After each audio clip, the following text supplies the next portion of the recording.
अस्सलाम वालेकुम। मेरा नाम है अबरार चौहान। आज हम बाब नंबर 6 के मश्की सवालात करने जा रहे हैं। ये असल में न्यूमेरिकल्स हैं। न्यूमेरिकल में या मश्की सवालात में इनमें फार्मूला लगाकर हल निकालना होता है, वो जवाब निकालना होता है जिसका हमसे पूछा जा रहा है। ये मोलैरिटी से मुतल्लिक सवालात हैं। इनमें बहुत सारे फार्मूले इस्तेमाल हो सकते हैं, जैसे कि मोल्स हो गया, मोलैरिटी का तफसीली फार्मूला हो गया वगैरह। तो हम कोशिश करेंगे कि हम इसका फार्मूला, इसमें मालूमात का इकट्ठा करना और जहाँ कोई नुक्ता बहुत ज़रूरी है बयान करना, वो मैं बयान करूँ। चलते हैं अपने लेक्चर की तरफ और हल करते हैं पहले 3 मश्की सवालात। आज का हमारा जो मौजू है वो है मश्की सवालात। ये असल में न्यूमेरिकल्स कहलाते हैं।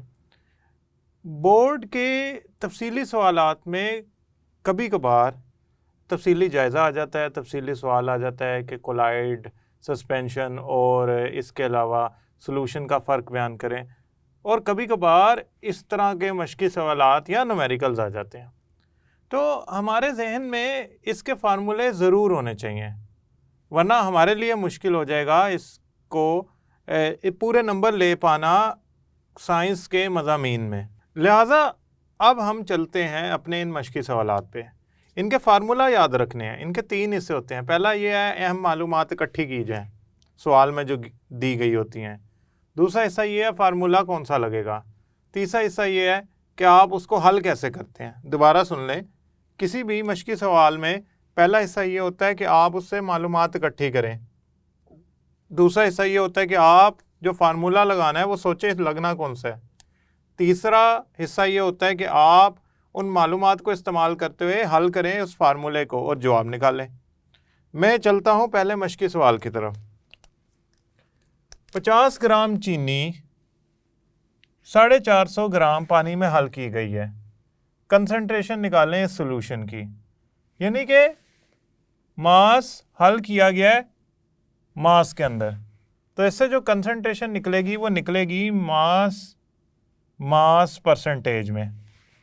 हाँ, अगर यूँ लिखा होता है कि 50 ग्राम चीनी 500 या 450 cm³ सॉल्यूशन में हल की गई है, तो फिर वो वॉल्यूम गिवन था और मास गिवन था, तो वो मास वॉल्यूम परसेंटेज कहलानी थी। अभी हम चूँकि हमें दोनों चीज़ें मास में गिवन है, लिहाजा हमारी मालूमात ये बताती हैं कि ये फार्मूला इसमें मास परसेंटेज वाला लगेगा। तो सबसे पहले हमारे पास मालूमात क्या है। हमारे पास जो पहला हिस्सा है वो मालूमात है। हमें चीनी कितनी है या सॉल्यूट कितना है। चीनी जो है ना वो सॉल्यूट है 50 ग्राम। सॉल्वेंट कितना है जिसमें हल किया गया 450 ग्राम। तो सॉल्यूशन कितना होगा। सॉल्यूशन होता है सॉल्यूट और सॉल्वेंट, तो इन दोनों को जमा करें, यानी कि 50 जमा 450, तो ये बन गया 500 ग्राम। तो सॉल्यूशन हमारे पास है 500 ग्राम। ये मालूमात आ गई। अब हमारे पास जो फार्मूला इस्तेमाल होना है वो कौन सा है, वो ये है मास सॉल्यूट का। इसे तकसीम करना है मास सॉल्यूशन से और ज़रब देनी है 100 से। तो ये आपका जो जवाब आएगा इस फार्मूले का, जो वो होगा मास परसेंटेज का। तो लगाते हैं हम इस सवाल को, इसमें फार्मूले में मास परसेंटेज में वैल्यू को, मालूमात को दाखिल करते हैं। ऊपर लिखना है मास सॉल्यूट का, तो हम ऊपर लिखेंगे सॉल्यूट का मास। सॉल्यूट का मास होता है 50 ग्राम। नीचे सॉल्यूशन का मास लिखना है। ये देखें मास सॉल्यूशन का वो कितना होगा 500। हमने किस तरह निकाला था, सॉल्यूट में सॉल्वेंट को जमा किया था और फिर उसको ज़रब दे देनी है 100 से। अगर आप इसको हल करेंगे तो आपको जवाब आएगा 10%। ये 2 सिफर इससे गए, 5 10, तो 10% आपका मास परसेंटेज कंसंट्रेशन आ गई। यानी कि अगर आप 50 ग्राम चीनी 450 ग्राम पानी में हल करेंगे तो उससे बनने वाला सॉल्यूशन 10% कंसंट्रेटेड होगा, या मास कंसंट्रेशन उसकी 10% होगी। अब यही चीज़ें हम यहाँ पे दोबारा लगाते हैं। 60 cm³ अल्कोहल सोल्यूट 940 cm³ पानी में हल किया गया। देखिए अब मेरी बात समझे, अब आपका वॉल्यूम में हल किया गया है, तो इसकी कंसंट्रेशन बताएं, यानी कि अब वॉल्यूम कंसंट्रेशन चाहिए, हमें परसेंटेज चाहिए। तो दोबारा उसी तरह के मालूमात इकट्ठी करें, फार्मूला कौन सा लगना है, फिर उसको हल करें। मालूमात हमें यह बता रही हैं कि हमारे पास जो सोल्यूट यानी कि अल्कोहल है, सोल्यूट क्या है हमारे पास, अल्कोहल, वह है 60 cm³। जो सॉल्वेंट है हमारे पास वो क्या है, 940 cm³ है पानी। तो सोल्यूशन कितना बना, आप कहेंगे सोल्यूशन जो बनेगा वो बनेगा इन दोनों को जमा करके, सोल्यूट और सॉल्वेंट। जरूरी नहीं है कि 940 cm³ पानी, कई दफा सोल्यूशन भी आ सकता है, लेकिन खैर अभी हमारे पास चूंकि सोल्यूशन के बजाय सॉल्वेंट गिवन है, पानी गिवन है, पानी दिया गया है, मालूमात में पानी है, तो जो चीज़ हमें दी गई होती है या गिवन होती है वो हम लिख देते हैं। तो 60 जमा 940 1000। अब फार्मूला कौन सा लगेगा, वॉल्यूम परसेंटेज का फार्मूला कौन सा, वॉल्यूम सॉल्यूट का, वॉल्यूम सॉल्यूशन का ज़रबे 100। अब यहां पे वॉल्यूम परसेंटेज, सॉल्यूट का वॉल्यूम कितना है 60, सॉल्यूशन का वॉल्यूम 1000 ज़रबे 100। अब देखें 1 2 3 1 2 2 से कट गए, 1 से कट गया, जवाब आया 6%।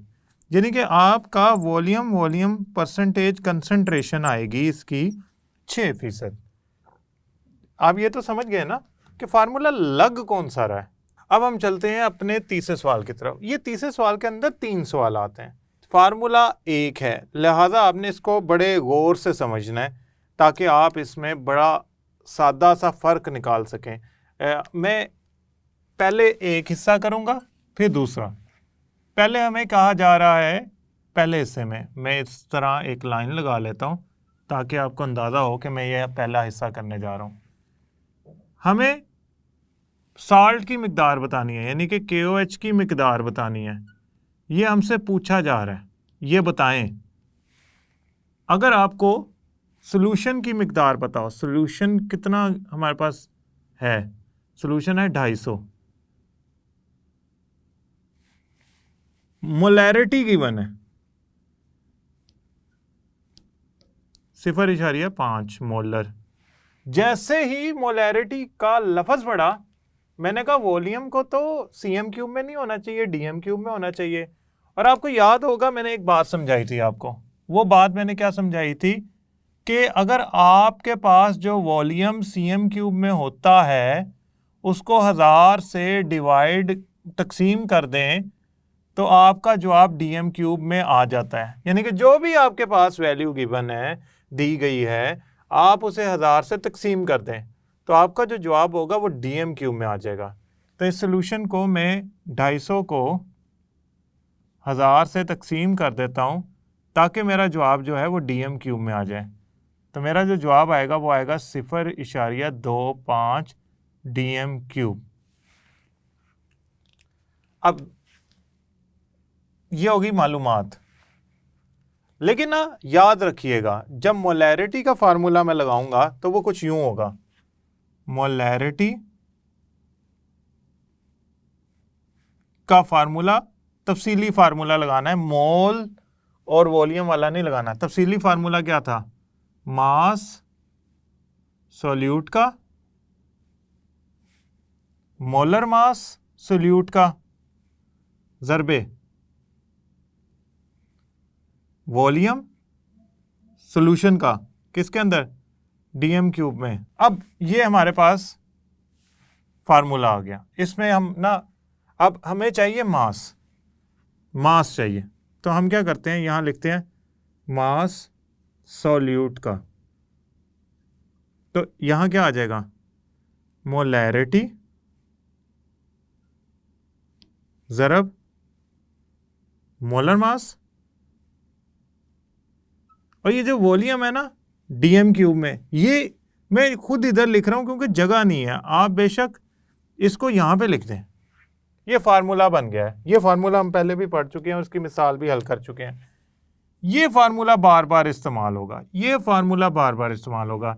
यानी कि सल्यूट का मास निकालना हो तो तीन चीज़ों को ज़रब दे दो, मोलर मास को, मोलैरिटी को, वॉल्यूम को। आप कहेंगे सर यहाँ पे मोलर मास तो पता ही नहीं है, तो निकाल लेते हैं, कोई मसला ही नहीं है। मोलर मास किसका, KOH का। देखें, पोटाशियम का एटॉमिक मास जमा ऑक्सीजन का एटॉमिक मास जमा हाइड्रोजन का, तो मोलर मास निकलेगा। ये आपको सवाल में बताए जाते हैं एटॉमिक मास, कि पोटाशियम का एटॉमिक मास कितना है, हाइड्रोजन का कितना है, ऑक्सीजन का कितना है, तो वहाँ से आप ये अंदाज़ा लगा सकते हैं। तो पोटाशियम का होता है 39 एटॉमिक मास, ऑक्सीजन का होता है 16, हाइड्रोजन का होता है 1। तो ये जो इसका जवाब बना वो बना ये 40, 50, 56 ग्राम पर मोल। अब आप क्या करें, ये सारी चीज़ें इधर लगा दें। वॉल्यूम क्या है, वॉल्यूम 0.25, मोलैरिटी क्या है 0.5, मोलर मास क्या है 56। तो आपका जो मास आएगा सोल्यूट का वो आएगा 7 ग्राम।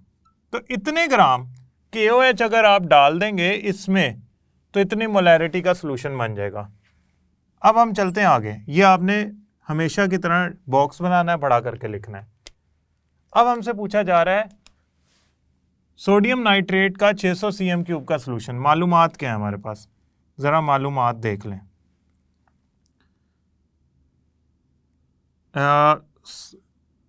सोडियम नाइट्रेट की मिकदार पूछी जा रही है हमसे, ये पूछा जा रहा है कि ये बताएं आप। सॉल्यूशन का वॉल्यूम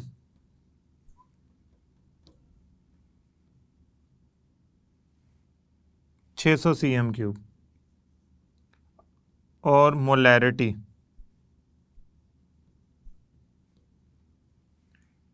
0.25। आप फौरन कहेंगे कि इसको तो DM³ में तब्दील करें। DM³ में बदलने के लिए 600 cm³ को 1000 से तकसीम करना पड़ेगा।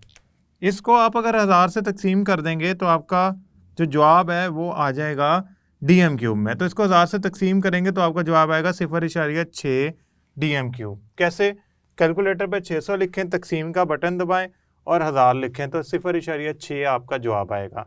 यह आपका DM³ में आ गया, यानी कि CM³ से आपने DM³ में कर लिया। फार्मूला कौन सा लगना है, वही जो हम हमेशा से लगाते आए हैं कि मास सल्यूट का अगर आपने निकालना हो तो आप मोलर मास, मोलैरिटी और वॉल्यूम DM³ में जो है उसको ज़रब दे दें। आप कहेंगे सर हमें मोलैरिटी और वॉल्यूम तो पता है, मोलर मास नहीं पता सोडियम नाइट्रेट का, तो निकाल लेते हैं, इतनी कोई मुश्किल बात नहीं है। सोडियम नाइट्रेट का मोलर मास निकालने का मतलब ये है, सोडियम का एटॉमिक मास जमा करो नाइट्रोजन में, और ऑक्सीजन 3 है तो एक ऑक्सीजन का मोलर मास नहीं जमा करना, 3 ऑक्सीजन का मोलर मास जमा करना है। तो ये 3 ऑक्सीजन, सोडियम का 23 होता है, नाइट्रोजन का 14 होता है, ऑक्सीजन का 16 होता है। मुझे कैसे पता लगा, ये देखें ये सारे आपको दिए गए हैं। इसका जवाब आएगा 85 ग्राम पर मोल, ये मोलर मास आ गया। तो यहाँ ये लिख देंगे। देखें वॉल्यूम कितना है 0.6, मोलैरिटी कितनी है ये देखें 0.5, 0.25, मोलर मास कितना निकला है 85। तो इससे जो मास आपका निकला 12.75 ग्राम, ये मास निकला आपका सोल्यूट का। तो आपने सोल्यूट का मास निकाल लिया। अब हम करने जा रहे हैं आखिरी,